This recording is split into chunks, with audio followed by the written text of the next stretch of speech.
vprašamo kdaj.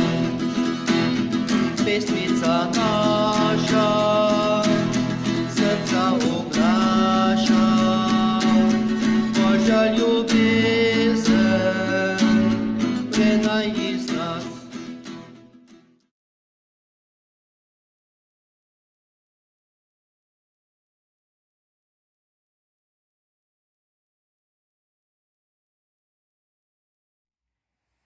Nebesa ne bi bila prava nebesa, če v njih ne bi bili tudi otroci.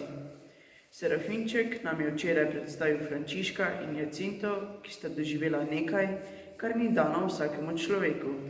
Videla sta Marijo, Božjo mater. Predstavil pa nam je tudi Dominika Savija, ki je bil dober in zvest otrok. Tudi ko je zbolel in je bilo jasno, da bo moral umreti, se tega ni bal, saj je vedel, da gre k očetu v nebesih. Do zdaj smo mi spraševali, zdaj pa še sam izberi kakšnega zanimivega svetnika ali svetnico. Je Manca predlagala Serafinčku. To je čisto preprosto, ker ste otroci in potrebujete dobrega vzgojitelja. Vam lahko kaj povem o posebni svetnici, ki je bila predana vzgojiteljica. To je Julija Bilard. Rodila se je v Franciji, malo pred francosko revolucijo, ker so njeni starši obožali, je morala trdo delati, da je preživela. Ko je bila stara 22 let, je zbolela in močna paraliza ji je poškodovala obe nogi. To pa je hudo, Ga je prekinila Tamara. saj ni mogla delati več za svoje preživetje. Tudi Julija je tako mislila, Se je strinjal Serafinček. vendar je svoje mnenje kmalu spremenila. Njen župnik jo je prepričal, da se je začela izobraževati in poučevati otroke.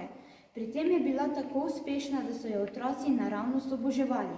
Otrok ni le vzgajala, pač pa jim je tudi svetovala in jih tolažila, če je bilo potrebno. Naša učiteljica je čisto drugačna. Je Peter prekinil Serafinčka. Nekateri učitelji jemljejo svoje delo kot poklic, s katerim si služijo svoj kruh. Julija Bilard pa je svoje delo upravljala zaradi ljubezni do otrok in Boga. To je razlika. Je nadaljeval Serafinček. Ampak bila je paralizirana, torej težko opravlja svoje delo. Je menila Manca. Ni bilo preprosto, to je res. Se je strinjal Serafinček. Po končani revoluciji so jo izgnali in odšla je v drugo mesto.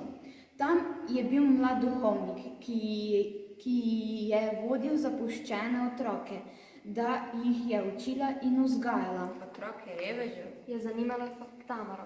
Ne ravno, ker je bila v Franciji krvava revolucija, je bilo ubitih veliko ljudi. Mnogi otroci so postali sirote in bili zapuščeni. Nikoga niso imeli, da bi vzel zanje in jih učil in vzgajal k dobremu. To je z vso ljubeznijo in predanosti počela Julija, čeprav je bila vedno bolj nepokretna.